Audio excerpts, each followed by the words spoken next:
11 points up there. But one thing I do want to take a look at here is some of the gameplay that came out from Mongo, Nitro, and Benji. They were able to play so well, and Nitro even hinted at it, saying at around like top 40 or so, you could kind of smell that they were going to have that victory out and had the sense of, hey, they were going to get high ground. They had everything they needed. It's like, this looks like it's going to be a victory. Let's hop on it and see how they're able to execute and get this done. And one thing you'll note is when they are on high ground, they're so incredibly disciplined with their angles. They're constantly looking around, adjusting, putting rockets towards their opponents, and then keeping control, working with each other to make sure that they're finding the right targets.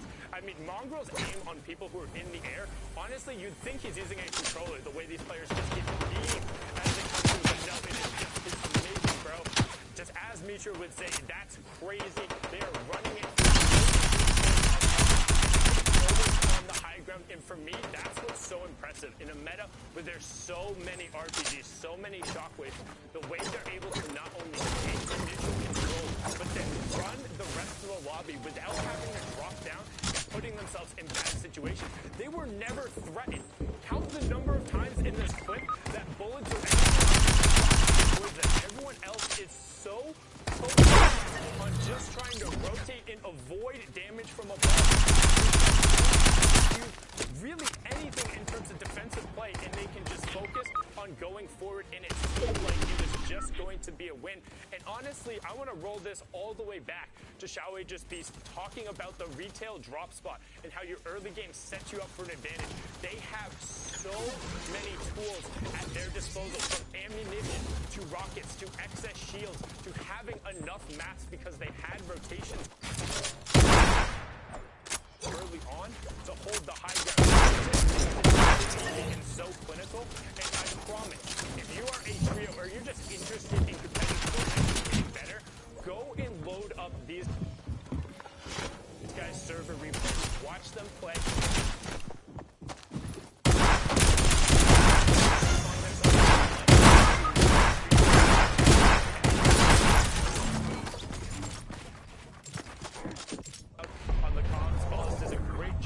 Breaking that one down, and let's actually take a look at page 2 of the thing. Innings, because as we talked about in the heat formats, the top 8 are going to advance, but just so you can get a hint, 5 elims right now is getting you up into that second page. There is 32.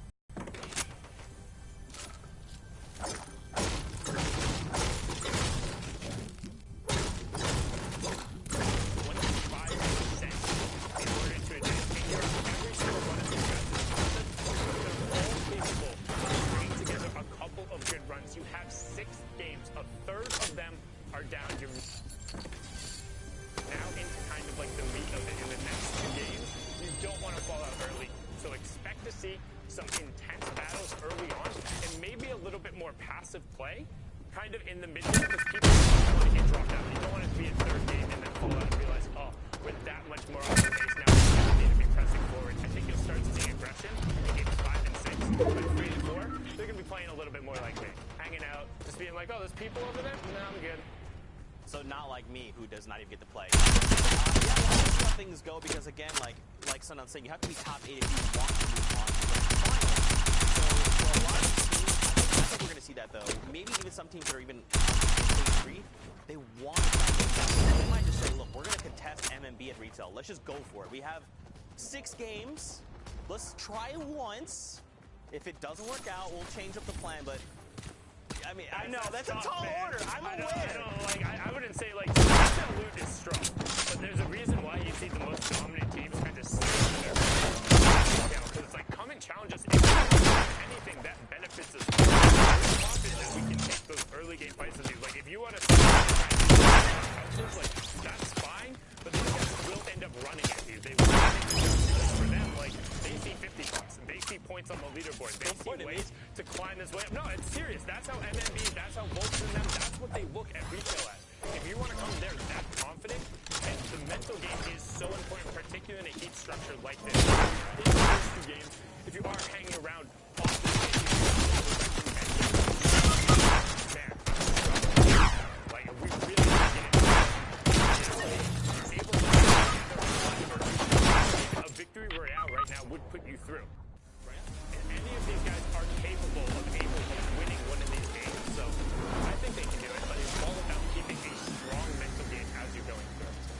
tough, and I mean, as much as I want to see Shy eat a jar and, you know, dethrone MMB, I am about that, but it's just going to be a lot about mental game, you know, like you're saying. Confidence even just a little bit, that's going to affect your...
And the late game, and what different players have as their goals during these stages in order to achieve the ultimate goal, the victory royale. Let's start with the early game, also called the looting phase. Players are racing to secure their chosen landing spot and maximize their loot potential. In competitive Fortnite, so players try to strike a balance between high loot opportunity and safety, and not waste a game by being eliminated early. You drop at a high loot POI like Retail Row or Paradise Palms, or land at a safer POI on the edge of the map. The less players die is the less loot. Regardless, the goal is common. Whether you take a passive approach by looting safely on the side of the map, or an aggressive and risky approach by letting others loot for you and finding early elimination. Now that we know what the early game is, what should we be looking out for during this stage? First things first, being contested. The first realization players make when landing is whether you're being contested or not, to prepare for the upcoming possible fight. Trios want to try to force your opponent into the more disadvantageous position, cut off from loot potential. Either they have to make a desperation push, or they're stuck with less loot where you can easily clean up. That's just the beginning, because even though it starts off high intensity with all the different POIs being contested, it quickly slows down as the rotations begin towards their zone. Looting doesn't end here. Most competitive players will have a loot path, which optimizes their possibilities for finding the crucial mobility and weapon upgrades. Thanks to the new battle map feature in the replay mode, you can study these loot paths and rotations quite easily these days. So go check that out in any replay from the Fortnite Champion Series by going into the Compete tab and finding your favorite player. It will vary from game to game, but generally of second zone. The mid game is the calm before the storm. Before the storm most players are positional, but in some cases, depending on how the environment you have to strike a balance. This time, farming or could include to earn yourself other players' loot. In trios, it's much harder to play that aggressive playstyle. It take longer and costs more. You want to be efficient with any rotations or fights you have to take. You don't want to spend your precious mobility, valuable resources, and health. Directly for center zone in the mid game. When you're in the center zone, you end up giving yourself the most chance of being in the next storm circle when it gets revealed. You'll then have to go less distance and thus spend less materials. Finally, the end game. The most exciting and the end game can be confusing and hard to process, but it will also be one of the most rewarding and fun times to play and watch. This is when you take all the advantages you built in the early game and the mid game and use them to push yourself to a big and also find as many eliminations as possible. In the current Fortnite Champion Series format, every elimination matters, just like it did in the World Cup. From 6th zone onwards, where the calm from the mid-game explodes into a cacophony of tunneling, mobility usage, and shots being fired, you'll see teams go for the ever-so-advantageous high ground, where they can tunnel very cheaply and have the most opportunity on the rest of the server for elimination, as they have the top-down view. You'll also see teams call out the need to find a good layer, which is away from other players, both above, below, and horizontally. You'll see teams desperate for the extra materials to last them through to the full zone closure, going for impact eliminations, where they can top off on resources. battle weaponry of their fallen opponents. So, whether you're watching or you're joining us on the field, take stock in the stage of the game. The early game, where you're trying to get the best possible loot while it's still available. The mid game, where you're balancing positioning while maintaining what you built during the early game. And finally, the end game, where you spend all the advantages you set yourself up with to earn the victory royale. Define your game plan in order to earn as many series points weekend after weekend. And maybe next time, we'll be watching and highlighting your top plays. This was bootyTW, and I'll see you in game.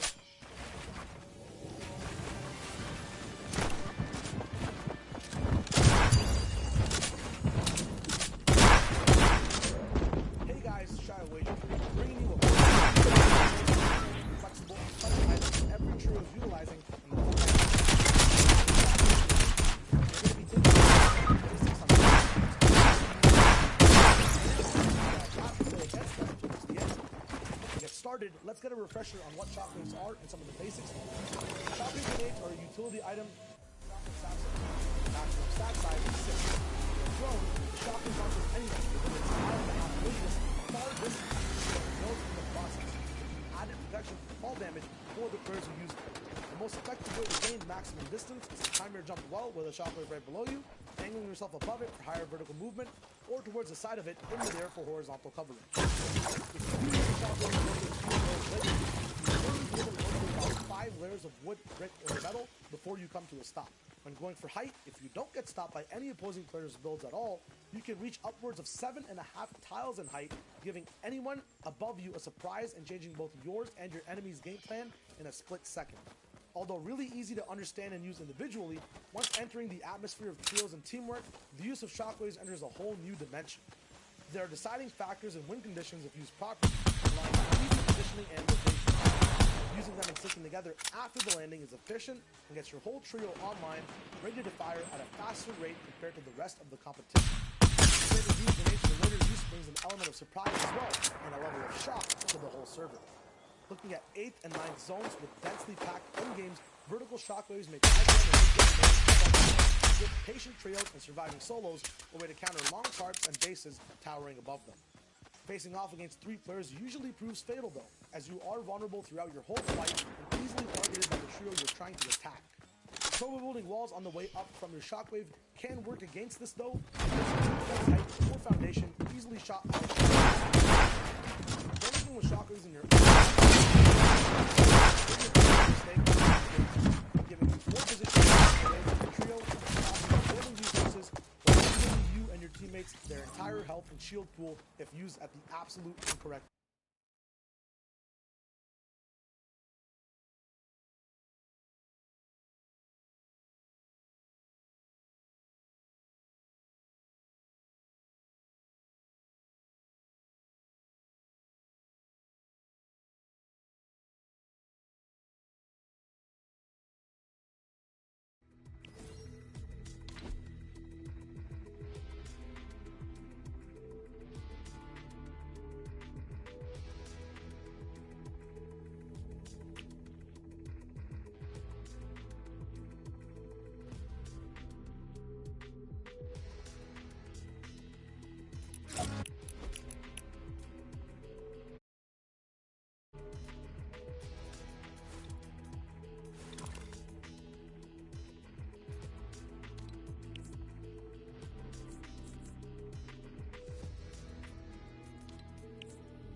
Oh.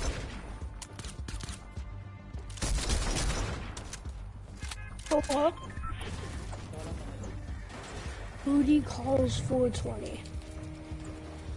I'm very impressed by the name, I have to say. And he's bouncing on that. Sorry. Okay.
And an RPG in there is going to be huge.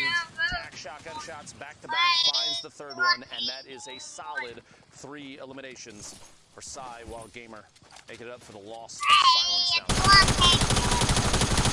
Right there, and they turn that back.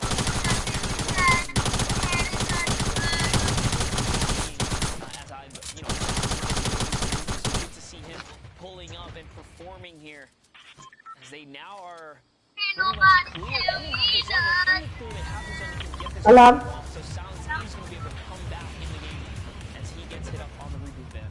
Huge value being set. Notorious Psy has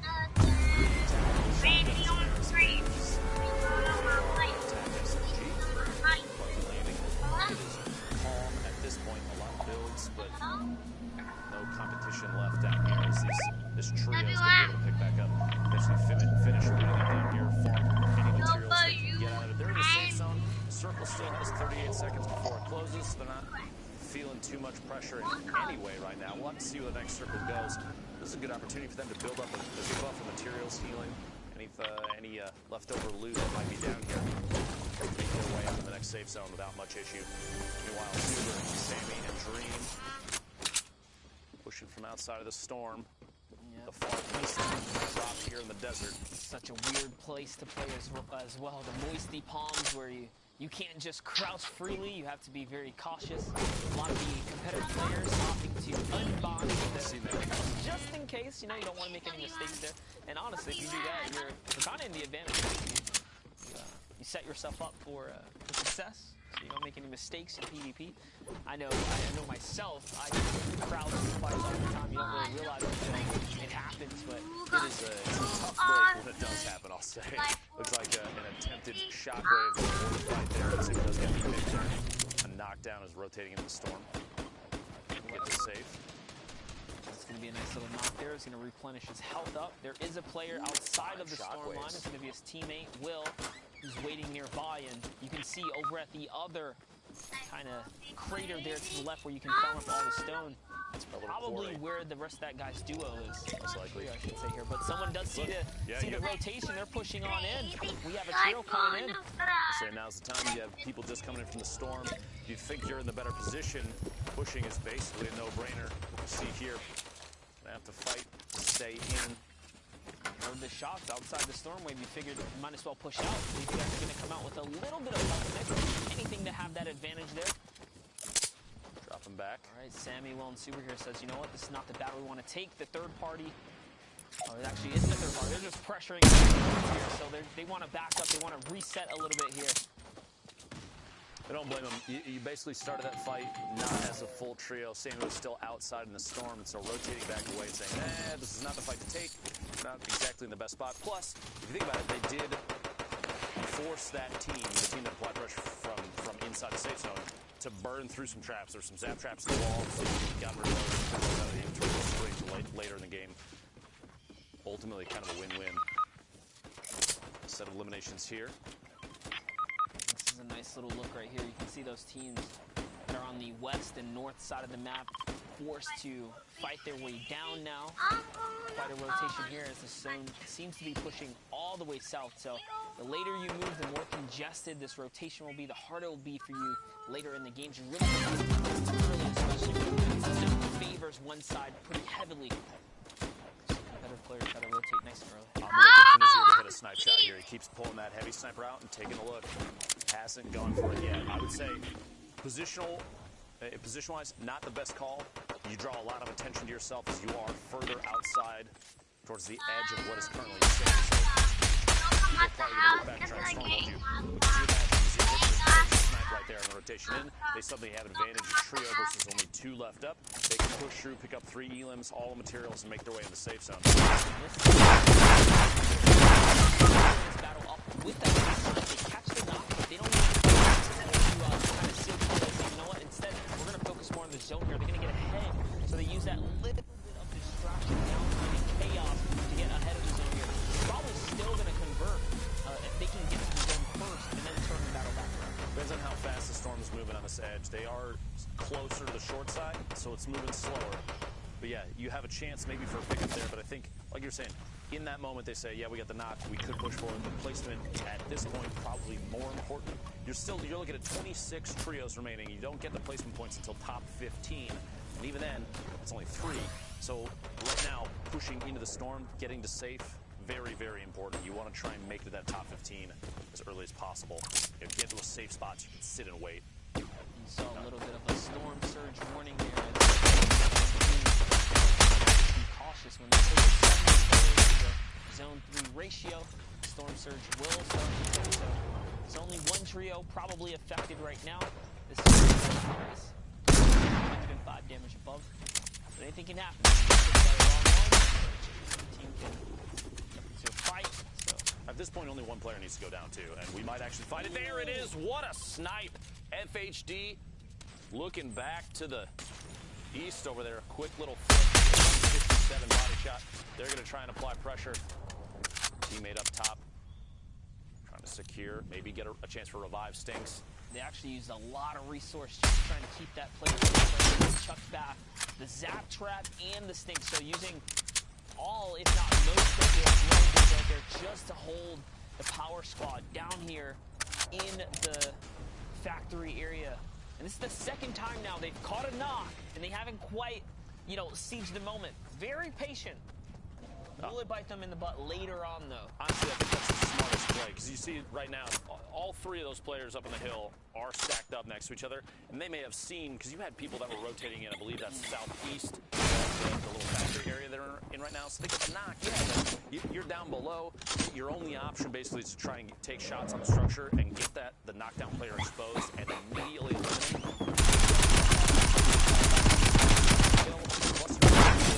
They're going to see that, and the chance rather see do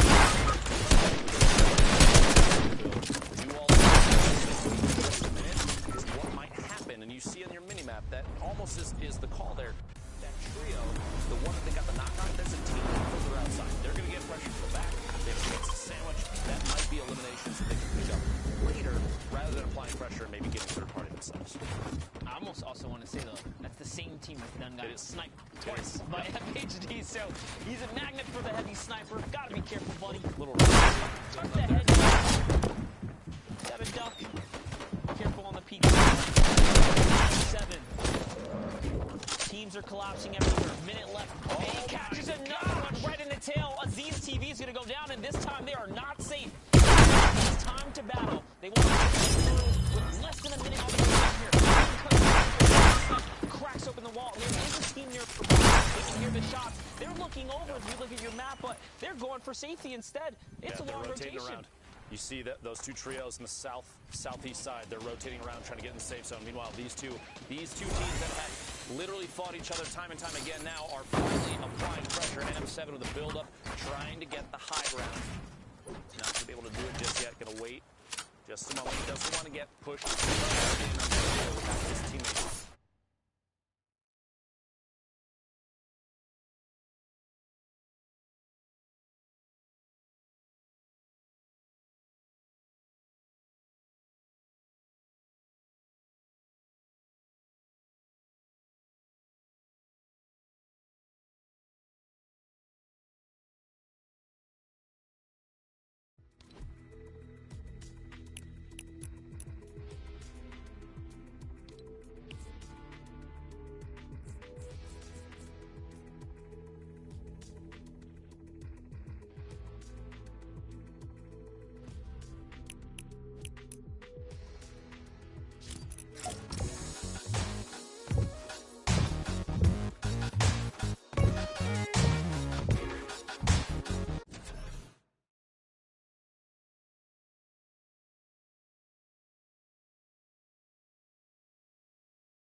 With how close together they are to other teams, I'm surprised they're not using. They have 11 chug splashes. Use even just one of those, just to top off one player and get your last one to only 5 HP missing. Because if you're in a bad spot, you start getting beat. You want every single HP that you can get. Oh, the double snipe, double double snipe, heavy. Here we double go. snipe. Looking for it. Finds the first one. Beams and not side goes down. Straight into the launch pad to rotate into the circle. This trio's playing very, very well. Notsai should have known better than to sit still in a 1-by-1. That is one of the risks you take, especially in trio. There's way too many eyes focused on the field here. There's no way you can sit still in a box. That's the price you pay right there. FHD, Janssen, NM7 doing a fantastic job right now holding the circle down. Really, they're dictating the pace right here. All pressure, all fire coming in. This is the most active trio we've seen so far in the circle. The east side of the map basically belongs to them thus far. There is that team. You saw him look up above on top of the hill, looking down. You got to be very careful on the angles. Would not be surprised if there's a chance that shots come down from the top. NM7 getting shot. Yes, over there. Getting back. Look at just past them. You look very top of the screen. That's the team I was talking about. They're all the way up top. They have a zip.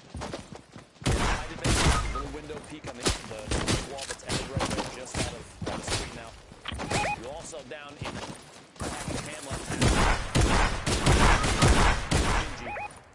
the ultimate high ground down here. A number of teams underneath. This is actually shield bubbles. They're set up so pretty up here. Nice little right there. Some hurting on that team right there. They do have a heavy snipe to crack open the build as well. Stinks, someone tries to take that high ground. He's gonna eat a couple of bullets for the sandwich right there. That soldier goes down by Kinji. Nice reaction speed right there. That shockwave play was not the one to do. A valiant effort, but did land right in the middle of the trio, all kid of the teeth. Kinji has that shield bubble out. Looking to potentially make a rotation soon. We'll have to see here. I almost want to see one of these players toss it straight up, knock it down onto their own head, and make a move with it at the same time. Put the bubble down so that their pad doesn't get taken out. So he says he's gonna set that up for the safety measure right there, and just like that, they are able to skate away and get to the next safe zone here. Nice long rotation, perfect launch pad. Not a single one of their teammate was affected or shot on that rotation right there. So that was a very clean pad away. Power still solid right there. Toggle, Eska. Another player from Wins Tap's gonna get taken out right there. Toggle's chucking in all of the grenades right here. Flexi goes down. Iki gets taken out right there, and he catches another knock. That's a triple knock with the grenades right here. He's just letting them go. But grenades are pretty good, especially when you have so many players stacked together. You have your teammates spray down the walls where you're tossing those things. And just look at the map. They're all in the same spot, so naturally you're gonna hit someone. We're about to get into placement points here just before we cut. We have 16, there you go, 16 trios remaining. As soon as we get the top 15, everybody picks up a set of points, 34 players total, which means a lot of these trios are no longer trios. You have quite a few single or duo players left at this point as the feed's still lighting up. Players are now forced to the northwest side. Oh, I see. It looks 10 seconds like shockwave, right? They're trying to set up the perfect shockwave. Kind of play here, angling structures. Craftsmanship is key. It's important to set it up properly so that everyone can get on out, but it looks like there's no time left. No time. They're just going to have to go back ahead and throw it down. It's going to be a very scuffed shockwave here. Single's a big move there. Landed literally in a set of builds already, and there's edits set up. He now has a bubble shield to protect. He can look back and try and help his teammates if he needs to, or make a move here. He's going to try and build up to his duo. And Eska does get taken out there, so Toggle is going to get in a little bit of a 1v1 right here. Someone in the box got trying to look for that replace ball. You have to wait there. Nice shot. Big pump to the face right there. He's going to put him right down. There's nothing he can do. He kind of asked for it. Literally just waiting. Just waiting for the edit. You know it's going to happen. Just wait for the edit. Boxed in. Going to have to try and get ahead of this storm. Down to 13 HP. Traps down. He does have the splash. Not enough. That trio goes down to 13th place. 12 trios remaining.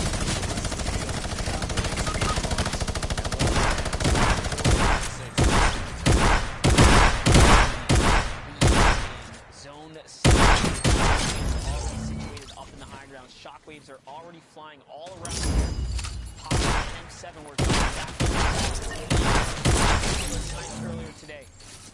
Does a still have that heavy sniper. Someone is going to sneak up behind them, but they have a nice little pinch right there. Great white shot right there. Doc Luke, when he catches Anatomy with a quick cleanup and quick reaction speed right there. There's actually two that fall down to him. They're so full trio. Big hit.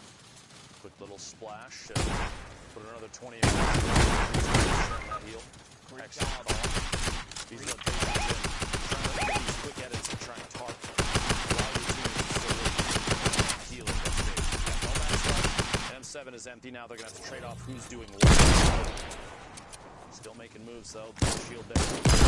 Zone is right at their back. Player dropping in, same floor behind, rotating out in the storm, trying to stay safe, but you can't quite find it. Back into the safe zone here as NM7's looking back. This is a great opportunity. If he had held that for maybe 2 or 3 more seconds, he might have had another shot on the player that did get the knockdown underneath. Big movement into the safe zone is key here, but he's only sitting on 3 builds. He's got 3 metal builds remaining. 9 points, and there's 6 trios left. Trap behind, just in case somebody tries to drop down in, but does get broken. Player underneath. It is basically chaos at this point. And then Xavier is the absolute slayer so far. Oh, but he is going to get chipped down right there as Minzu takes him out. We've been following Minzu, Yonks, and FHD for all these players for so long now. This is looking like the toe-to-toe right here. Minzu on YouTube. Boxfighter, Moon, and Kinji all have the high ground right here. They have stinkers, they have explodes. They're set up for success right now. Here comes a quick edit. Minzu's trying to get this peek right here. Is he even going to be able to connect? No, the shockwave pushes him out. In comes the firing. He doesn't have time to push all the way through. It's going down. Somehow, they close out by staying alive just long enough. The shots, the trades, FHD and Yonks were holding it down, actually trading the shots. The shockwave was perfect. Minzu's trio went from the only full team left to both players now and Minzu in the storm because of a single shockwave so fast. I think nobody on that team saw that coming. Absolutely ridiculous. Last couple seconds there. Now, just take a look back and really give us some details. We got Shy Wager out in the studio. What do you got, Shy? Heck yeah, these guys had the power as possible. Even throughout the game, we saw double heavy snipes. We saw so many mechanics being used across internationally, which is huge because, you know, Lupo and Monster had a conversation. Are these guys caught up? Do they have enough time? Is everything, you know,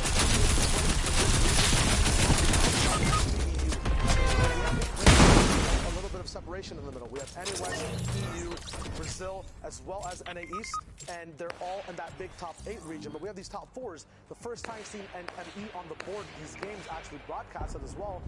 You can see people now becoming stars, right? You can have the next insane, calmer, clutch individual bomb roll, but, you know, internationally across the season, a different time zone, playing his own type of metagame, his own type of strats being dropped down from height, going upwards, downwards, everywhere around the entire server. So it's really cool seeing how a new region develops and exactly where they actually place themselves in the timeline of exactly what their skills are, how they build what they try to do on height afterwards. A pattern you saw in the first 2 games where, hey, if MMB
They do not want to finish off.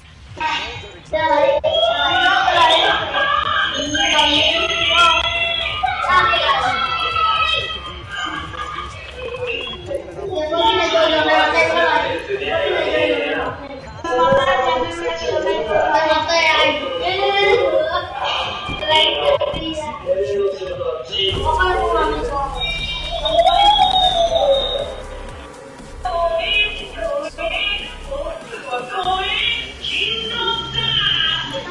The ceiling for ME is still very high. We haven't quite seen what they're fully capable of, but I think over the weekend we'll definitely see it. I'm also excited that we get to finally hang out, Shy Wager and Zeke. Chic, we have come together. That was great, actually. That is a true thing of the game. But anyway, the games are ready. Let's hop right in, Fortnite fam. We're jumping out the battle bus. We're going to begin this game. I can't wait to see what happens here in this game. Because remember, these happened over this morning, earlier on, while everyone was asleep, including myself. I'm like a baby. That's not entirely true, but anyway, we're getting into it. We can see now where people are trying to land early. So, I mean, you know, you've got the Pleasant there. You've got a team of Junk. The old villain factory, you got some at Snobby, some flying even over Greasy. There's still quite a few teams, though, still that are airborne. Yeah, see, one thing you mentioned earlier, Zeke, was the whole idea of these games happened this morning, right? For me, chewing gum, you leave it on the table untouched, still good to eat later in the day. There's so much flavor in these games we're having yet to see. No, seriously, man. Like, once again, we're tuning with power. Hey, look at this pattern, right? I kind of, you know, went to the FHD/Mongrel comparison. These guys are in retail. Mongrel's in retail.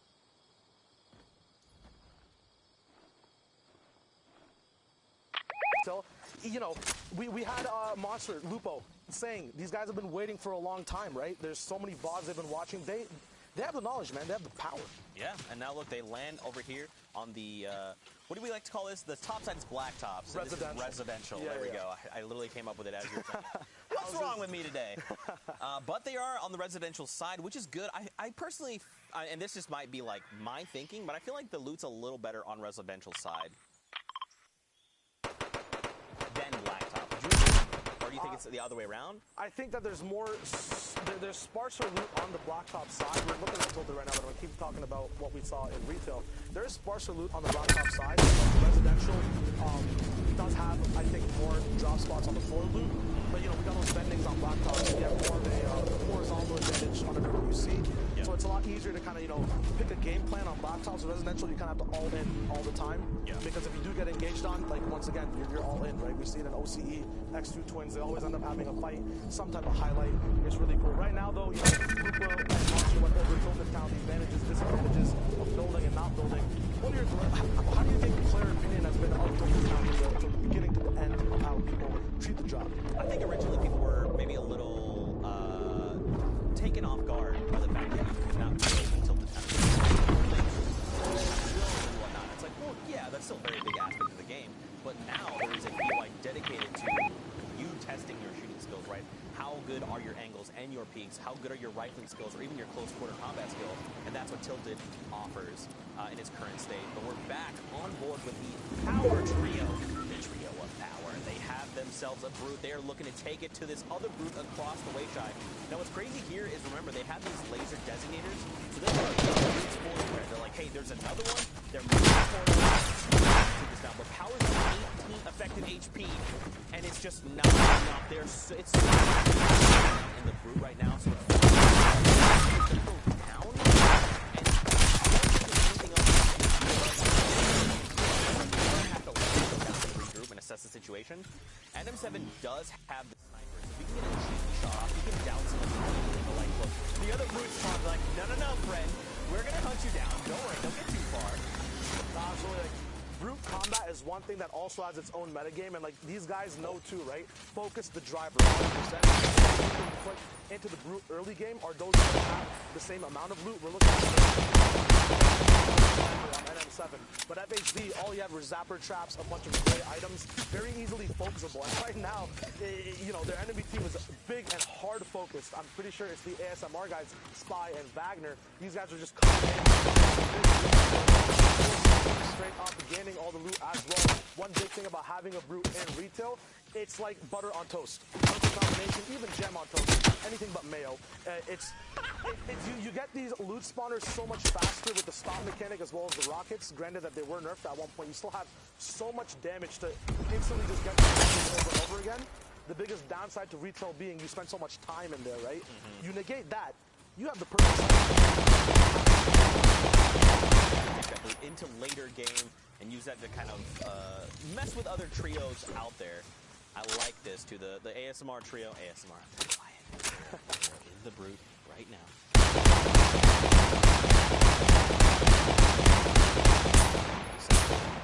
And destroyed all of the respawners.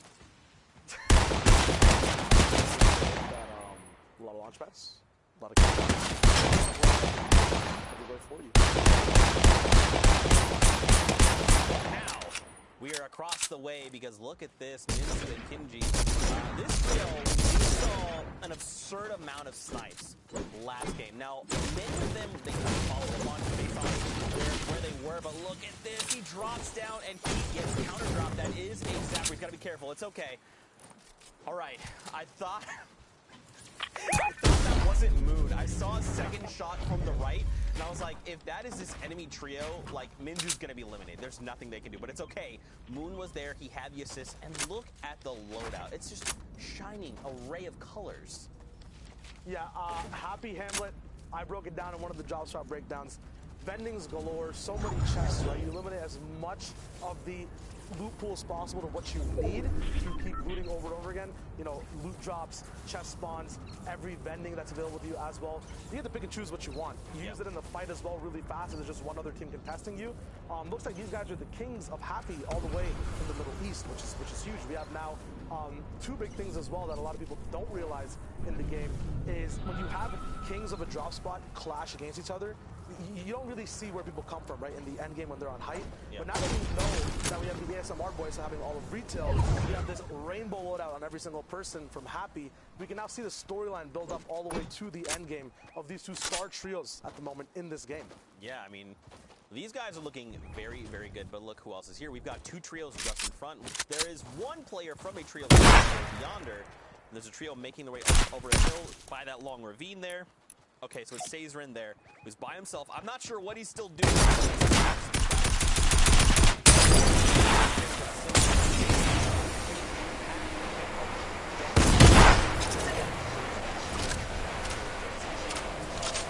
But now they just get to kind of walk into Old Yonder. I mean, there's obviously going to be no loot. They could farm up for materials if they wanted. All right, I take that back. There was one piece of loot, which was just the ammo box. My apologies, didn't see it. But now they're right here on the edge of Storm, right? Yeah. Of the new safe zone, so they're probably feeling pretty comfortable because they do even have a shockwave, which looked like they have a shockwave apiece, and they even have a jump pad on the launch pad to get to the safety. So it's all going their way here in the early game. Yeah, there's an absolute skirmish all the way in the snow side. We've kind of seen things develop, I guess even in Middle East as well. A lot of the people like to land split. They like to be up in the air, so to set a stage for you, Zeke, it's always just, you know, a bunch of people playing desperate with a bunch of trios that have already finished their fights. So you can imagine, you know, how scared people are split off. You can see exactly how they rotate in. And you do see a little bit more survivability coming out of snow side towards the bones over here, towards the big monster skull. But at the same time, there is, you know, those mid-game fights that do break down at times. Right now we don't see any. We can drop into just seeing the options that Toggle has now to move towards, I guess it's the desert biome towards the bottom. Left 75 and 26 of 31 trios left. Don't forget, we want to hit top 12 before we start seeing any placement points at all, and we're right now in zone 2. So there's still so many players that have to be eliminated before this end game, right? I mean, I don't imagine we'll see like Storm Circle 750 people left, but I wouldn't be surprised if we did see that. There's still so much that can happen in this game. I'm curious to see what's happening back at retail. We saw that trio, the ASMR trio. They're pretty looted, and I'd assume with that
Do do do do do.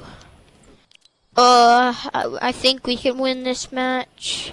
Last. Maps used there, right? A lot of gun skill required, a lot of range required in the fight against 3 other people. But if you separate it into entities on the map, right? You only have a maximum of 31 trios on the map, 31, 33. So in this game, I think we're at 26 out of 31. We're kind of far for placement, but separating it into just looking at singular entities moving around the map and playing placement that way, right? Using your mats against one entity rather than 3 separate ones in a fight. You can then kind of, segment out your loot, your minis, your mobility, and actually get further and get 3 points without getting insane frags in an actual fight. Yeah, that's very interesting. That's pretty dope, but I mean, it's tough, right? Like, I want to be hopeful for Youngs in this game, and what's different is like during qualifiers, you had kind of 10 games and you had a 3-hour window. So like if you were in this situation, you can say, look, I'm just going to run at the team for the best. Even if I was eliminated, it's fine. We're just going to hop back into another game. But these are games like full game at a time. So Youngs can say, all right, let's just let this game go watch. Like, and I mean, if I'm FA2, if I'm NM7, I'm sitting here like looking out for him, like, right, you've got a team here, you've got a team there. Like, just try and keep yourself positive, because like for me personally, if I was in this situation, it would be so stressful. Yeah. But these are the very best of the best. They're here for a reason. As I say that, caster curse in full effect. I finished my sentence and Yogs gets picked up. It's okay. All they have to do is go back in, let that game wash over and prepare themselves for this next game.